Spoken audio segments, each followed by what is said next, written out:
I walked into my daughter's wedding thinking it would be one of the happiest days of my life. The hall was glowing with golden light, the flowers arranged perfectly, and every detail screamed celebration. I was dressed in my favorite lavender gown, my hair done just right, and my heart was full of pride. After all, my daughter Emily was finally marrying the love of her life. Or so I thought. But before we continue, please subscribe and turn on the notification bell for updates. The moment I stepped inside, I felt something strange. The air was buzzing, not with the usual excitement of guests, laughter, and chatter, but with a tension I couldn't quite place. I smiled at familiar faces, waved at aunts and uncles, and tried to shake off the odd feeling. This was my daughter's day, and I had rehearsed in my mind the speech I would give, the one that would make everyone laugh, cry, and remember our bond forever. I had been looking forward to giving the mother of the bride speech for weeks. I knew exactly what I would say about Emily's childhood, her first day at school, the times we argued over silly things but always made up. I had imagined this moment countless times, and now it was finally here. The MC, a professional named Brian, was walking toward the microphone, checking his list of names. I could hear the soft hum of the crowd. Then, as if in slow motion, Brian called my name. "Laura Thompson, mother of the bride, please come forward for your speech." I felt a thrill. I stood up immediately, smoothing my dress and taking a deep breath. This was my moment. I walked toward the microphone, smiling, ready to deliver a speech that I knew would be heartfelt and memorable. But then, something happened that I never expected. Emily, my beautiful, poised, radiant daughter, suddenly rushed toward me. Her face was serious, her eyes locked on mine. She took my arm firmly and whispered, almost harshly, "Mom, sit down. You're not speaking." The room went completely silent. Every single guest seemed to freeze. Some mouths hung open in shock. Cameras stopped clicking. I could feel every eye on me, every pulse of the room focused like a spotlight on this moment of tension. I forced a smile, trying to mask the shock racing through me. I thought maybe this was a joke, something playful, but the seriousness in her eyes told me otherwise. I paused, my heart pounding.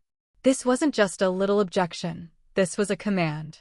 The daughter I had raised, the one I had nurtured and loved unconditionally, was telling me to step aside, right in front of everyone. My first instinct was to argue, to protest, to demand an explanation.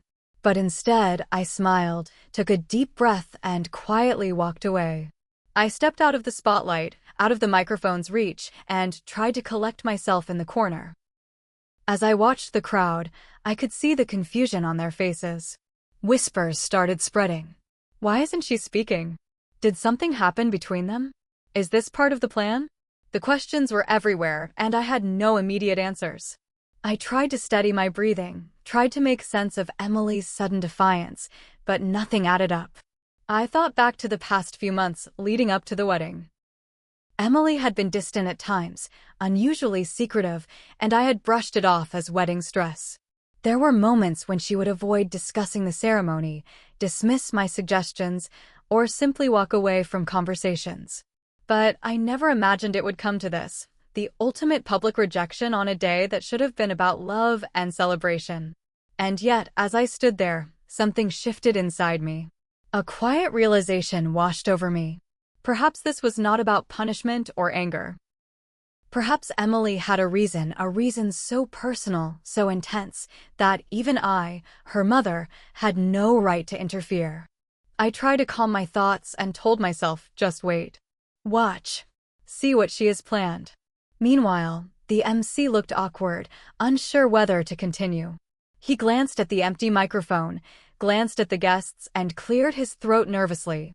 The room's tension grew heavier by the second. I could see the venue manager, a woman named Susan, stepping toward the stage, frowning slightly, as if sensing the delicate nature of the moment. I had no idea at the time that her intervention would be pivotal, though I would soon learn that her actions would change everything. 20 minutes later, while I remained quietly in the corner, guests chatting nervously and trying to make sense of what had just happened, I noticed a shift. The murmurs grew louder, the tension more tangible. And then I saw Susan, the venue manager, take the microphone. Her expression was serious, commanding, and something about it made everyone stop talking. In that moment, I realized that the story wasn't over. Far from it. What I didn't know then was that the next few minutes would shock everyone in the room, including me, and force me into a position I never imagined. I couldn't see what was coming, but I felt it in my bones. This wasn't just a wedding drama. This was about love, respect, and the invisible threads that hold a family together or tear it apart. And as I took a deep breath and braced myself for what was next, I couldn't help but wonder, why had Emily really done this? Why had she stopped me from speaking? And what would happen when the truth finally came out? Imagine walking into what should be one of the happiest days of your life, only to feel like the ground is about to collapse beneath you. That's exactly how I felt the moment I realized my daughter didn't want me to speak at her wedding. I had been ready, rehearsed every line in my head, imagined the laughter, the tears, the proud smiles of my friends and family. And then, in one swift motion, Emily had shut me down. The hall itself was breathtaking. Golden chandeliers hung from the ceiling, casting soft, warm light across tables dressed in ivory and lavender linens. Flowers, roses, peonies, and lilies filled every corner, their sweet scent mixing with the faint aroma of wedding cake. Guests were seated in neat rows, chatting and sipping champagne, cameras ready. It all looked perfect. And yet, the atmosphere was tense. I had felt a flutter of excitement when the MC, Brian, had called my name. I stood, smoothing my dress, feeling a thrill run through me. This was my moment. The mother of the bride speech is a tradition, yes, but more than that, it was my chance to share the story of Emily's life from my eyes, to express the pride, love, and wisdom I had carried for 26 years. I imagined starting with a funny story about her first day of school, moving into a touching memory of the time she had helped a stray dog in our neighborhood, and ending with words of hope for her future. I stepped toward the microphone with a smile. I could feel the eyes of everyone in the room on me. I imagined their anticipation, their expectation. And then, out of nowhere, Emily appeared beside me. She grabbed my arm and whispered sharply, "Mom, sit down. You're not speaking." Time seemed to freeze. Every guest's gaze turned toward us. Whispers rippled through the crowd. Cameras clicked, not in celebration, but in stunned disbelief. My heart pounded, a chaotic drum in my chest. I wanted to protest. I wanted to shout that this was my moment, that I had earned it. But the look in Emily's eyes stopped me. There was no anger there, not really, at least not in the usual sense. It was something else, serious, deliberate, unyielding. I forced a smile, trying to mask the turmoil inside me. The kind of smile that says, "I understand, even when you don't." And with that, I stepped aside, walked out of the spotlight, and let the moment pass without a single word. The room felt heavy after that. Guests didn't know where to look. Some were shocked, some confused. A few exchanged awkward glances, murmuring under their breath. Why isn't she speaking? Is there a problem between mother and daughter? Is this part of the plan? I couldn't hear Emily's explanation, and, honestly, I didn't even know if there was one at that moment. Standing at the edge of the hall, I tried to collect myself. I watched Emily as she returned to her place at the altar. She looked poised, radiant, completely in control. The same little girl who had once run to me with scraped knees, crying inconsolably, now stood as the woman making decisions in her life, decisions that, at that moment, excluded me. I tried to make sense of it all. Was this about the wedding planning stress? About something I had done or failed to do? My mind raced through every conversation we'd had in the past few months. There had been distance, yes, some tension, minor disagreements over seating arrangements, floral choices, even the music. But nothing that should have led to this, or so I thought. Meanwhile, Brian, the MC, looked increasingly uncomfortable. He glanced at the empty microphone, then at the audience, clearing his throat nervously. I could feel the tension radiating from him. Every second stretched. Every whisper in the room seemed louder than the last. I realized in that moment that this wasn't just about a speech. This was about expectations, family dynamics, and the fragile, unspoken rules of love and respect. I caught sight of Susan, the venue manager, observing from the side. Her frown suggested she was weighing her next move. Little did I know, Susan's intervention would become the pivotal point of the story. What she would do next would shift the balance of power in the room entirely. I turned away from the stage, unsure of what to do with my feelings. Pride, confusion, hurt, and love all collided inside me. I thought about my daughter, about the years of love and guidance, about all the small moments that built our relationship. And I realized that, for now, I had to step back. I had to wait. Because sometimes, the most important things happen when you least expect them.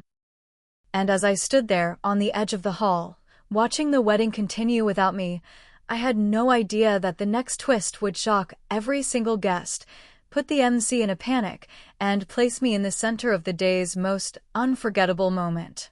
20 minutes passed like hours. I remained quietly in the corner, clutching my small clutch bag, trying to calm the storm of thoughts swirling in my head. The wedding continued without me, or so I thought, but the atmosphere had changed. What should have been a joyful celebration now felt like a fragile powder keg, every guest whispering, trying to make sense of what had just happened. I watched Emily at the altar, radiant in her dress, holding Daniel's hand. She looked perfect, poised, confident, but there was an intensity in her eyes, a tension I hadn't noticed before. The way she was scanning the crowd, the small subtle gestures she made, suggested there was more going on behind that composed exterior. I couldn't help but wonder what had prompted her to stop me from speaking in the first place. Was it a fleeting moment of anger? Or something deeper? Meanwhile, the MC, Brian, was visibly uncomfortable. He hovered near the microphone, shifting his weight, checking his notes, and muttering under his breath. I could see the unease on his face. He was professional, experienced, and yet he seemed paralyzed by the unexpected drama unfolding in front of him. I felt a twinge of guilt. After all, none of this was his fault. He was just trying to do his job. But I also couldn't help thinking, how could one decision by Emily create such chaos? Then I noticed Susan, the venue manager, watching intently from the side. Susan had been with the venue for over 15 years, and she had seen plenty of wedding dramas. But this was different. She had a look of determination, as if she knew something that everyone else didn't. She didn't rush to act, but her eyes darted between the MC, the crowd, and me. I had no idea at the time, but her intervention would be the turning point that no one expected. As I waited, I replayed the moments leading up to this point in my head. I thought about our relationship, Emily and I. We had always been close, but like any mother and daughter, there had been friction. Teenage rebellion, disagreements over school and friends, arguments over choices she made that I didn't understand. And now, after years of guiding her, supporting her, and celebrating her achievements, I was suddenly shut out at the most important moment of her life. I felt a mixture of emotions: hurt, confusion, pride, and, surprisingly, curiosity. Why would Emily do this? What was the message she was sending, and why in front of all these people? My mind raced with possibilities. Was it about something I had said? Something I hadn't done? Or was it something I would never fully understand? The guests were shifting in their seats, some leaning over to whisper to their neighbors. Cameras were poised, yet hesitant. Everyone sensed the tension. It was like the air itself had thickened, charged with anticipation and uncertainty. I could feel the curiosity of the room, the collective breath held, waiting for someone to act. Then, something happened that caught me completely off guard. Susan, the venue manager, stepped toward the microphone. Her movements were deliberate, precise, commanding attention without saying a word. The murmuring crowd immediately quieted down. Everyone was suddenly alert, sensing that something important was about to happen. The energy in the room shifted, and I felt my pulse quicken. I didn't know what Susan would do, but I had a sense that this was a moment of reckoning, not just for me, but for the entire event. I stayed back, unsure of whether I should step forward or remain hidden. Every instinct told me to wait, to let her handle whatever she was about to do. As she reached the microphone, Brian stepped aside, his face a mix of relief and confusion. Guests leaned forward in their chairs, some whispering urgently, trying to guess what was about to unfold. And I realized that, for the first time in the day, I was not just a bystander. I was about to be pulled back into the center of the story. While standing there, I reflected on my relationship with Emily, thinking about all the years we had shared. The sleepless nights when she was sick, the birthday parties, the small triumphs and heartbreaks, the advice I had given her and sometimes withheld, all these memories collided in my mind. I realized that no matter how hurt or surprised I felt, my love for her was unwavering. And then Susan spoke. Not loudly, not dramatically, but with authority and clarity that cut through the tension like a knife. Her words reached the entire room. "This wedding cannot continue without the mother of the bride's speech." I froze. Did I hear that correctly? The room seemed to hold its collective breath. Every eye turned toward me. The guests were stunned. Brian, the MC, looked completely bewildered. Emily's composure faltered ever so slightly, and I caught a flicker of surprise in her expression. It was in that instant that I realized the story wasn't over. Far from it. The next moments would not only change the tone of the wedding, but would also define the relationship between my daughter and me in a way that no one could have predicted. As I took a deep breath, preparing for what was about to unfold, I knew one thing. Everything was about to change. And what happened next would shock every guest, test every bond, and ultimately transform this day into something none of us would ever forget. But what came next would not just surprise me, it would leave the entire wedding stunned, and no one saw it coming. The words hung in the air like thunder. "This wedding cannot continue without the mother of the bride's speech." I couldn't believe it. My jaw tightened, my hands trembled slightly, and I felt every eye in the room piercing through me. The guests were frozen, a collective gasp spreading through the crowd. Cameras clicked furiously now, not for the wedding ceremony, but for the unfolding drama. Brian, the MC, looked like he had been caught in a storm he didn't see coming. His confident composure was gone, replaced with a nervous shuffle and muttered apologies to the audience. I had expected a normal wedding day. I had imagined laughter, happy tears, and heartfelt moments. But this was a storm I never saw approaching. I glanced toward Emily, standing at the altar, her hand gripping Daniel's. Her eyes widened slightly, not in anger, but in a flicker of realization. It was as if she suddenly recognized the gravity of the situation. I took a slow breath, letting the silence sink in, and then, almost instinctively, I walked toward the microphone. Every step felt heavier than the last. The polished floor reflected the soft glow of chandeliers, and I could feel the weight of decades of love, misunderstanding, and unspoken words pressing down on me. As I reached the microphone, I paused, looking at the audience. The faces of family, friends, and strangers stared back at me, some in shock, some in anticipation. The tension was electric. And then I saw Emily. She looked nervous, vulnerable, something I rarely saw in her. Her lips pressed together, her hands trembling slightly.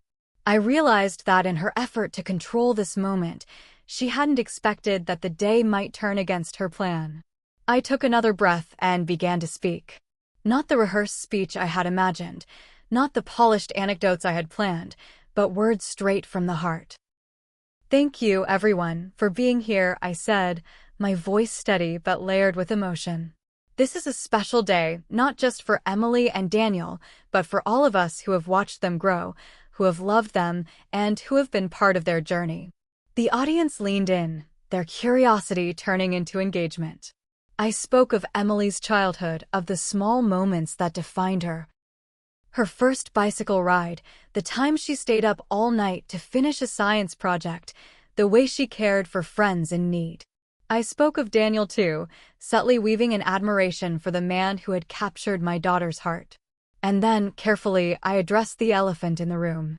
"Emily," I said, my voice softening, "I know you have your reasons for asking me not to speak today. And I respect that. But know this, love is not about control. It's about understanding, patience, and the courage to stand together, even when we disagree. I saw tears glisten in Emily's eyes. Some of the guests were dabbing at their own. Even Brian looked slightly emotional, caught off guard by the depth and sincerity of my words. The atmosphere shifted again. Where there had been tension and uncertainty, there was now connection, empathy, and an almost palpable sense of reconciliation. As I concluded, I let the silence linger for a moment longer before speaking the final lines. Today, we celebrate not just a wedding, but the bonds that hold us together. The love between Emily and Daniel, yes, but also the love that shapes them, surrounds them, and supports them always. May this day be remembered not for conflict or drama, but for love, understanding, and family. The room erupted. Applause, laughter, and tears all at once. Emily stepped forward, her face glowing, and whispered, "Mom, I'm sorry. I didn't mean to. I just wanted things to go a certain way." I pulled her into a hug, holding her tightly, feeling a rush of relief and pride. The MC regained his composure and smoothly transitioned to the next part of the ceremony, but the story had changed. The day wasn't just about the wedding anymore. It was about a moment of truth, a test of patience, and a reaffirmation of love. What had started as a shocking public rejection had transformed into one of the most memorable speeches in that hall's history. As the ceremony continued, I caught glimpses of guests whispering and smiling, nodding at one another, some wiping tears from their eyes. Susan, the venue manager, gave me a knowing look from the side. She had orchestrated this moment with precision, knowing exactly when to intervene and how to redirect the tension into something beautiful. Without her, I don't think anyone, least of all Emily, would have realized how essential this speech was to the day. And yet, even as everything seemed resolved, I couldn't shake a lingering thought. Why had Emily initially rejected me so firmly? Was it just wedding day nerves, or had there been something deeper, a fear or insecurity she hadn't voiced? I didn't have the answer yet, but I knew that it would take time, patience, and honest conversations to uncover the full truth. But for that moment, standing at the microphone, watching my daughter smile through tears, and feeling the love of everyone in the room, I realized something powerful. Sometimes, the moments we fear the most become the ones that define us. And this day, this unexpected turn, was one of those moments. But even as the celebration continued, I sensed that the story wasn't entirely over. There was still a truth waiting to be revealed, a reflection yet to be made, and a lesson that would linger far beyond this wedding day. As the music played and Emily and Daniel shared their first dance, I found a quiet corner of the room to gather my thoughts. My heart was still pounding, still buzzing from everything that had happened. What had started as a day full of joy had taken a sudden, unexpected turn, one that tested my patience, my love, and even my understanding of my daughter. And yet, somehow, it had transformed into something far more meaningful than I could have imagined. I kept thinking back to the moment Emily had stopped me from speaking. At the time, I had felt shocked, hurt, even a little humiliated. I had walked away with a forced smile, unsure of what to do or think. But now, after the speech, after seeing the impact of my words on the guests, on Emily, and even on the MC and Susan, I realized that moment of rejection had been the catalyst for something extraordinary. Sometimes, the hardest moments lead to the most profound outcomes. Standing there, I reflected on our relationship over the years. Emily had always been fiercely independent, determined to carve her own path. As a mother, I had sometimes struggled with that independence, wanting to guide her, to protect her, even when she didn't ask for it. And yet, in this moment, I understood that true love sometimes means stepping back, allowing space, and trusting that your child's choices, even the ones that feel painful, are part of their growth. I glanced around the room. Guests were talking quietly in clusters, some still wiping away tears, others exchanging amused smiles. The atmosphere had shifted from tension to warmth, from uncertainty to connection. I caught Susan's eye again, and she gave me a subtle nod of acknowledgement.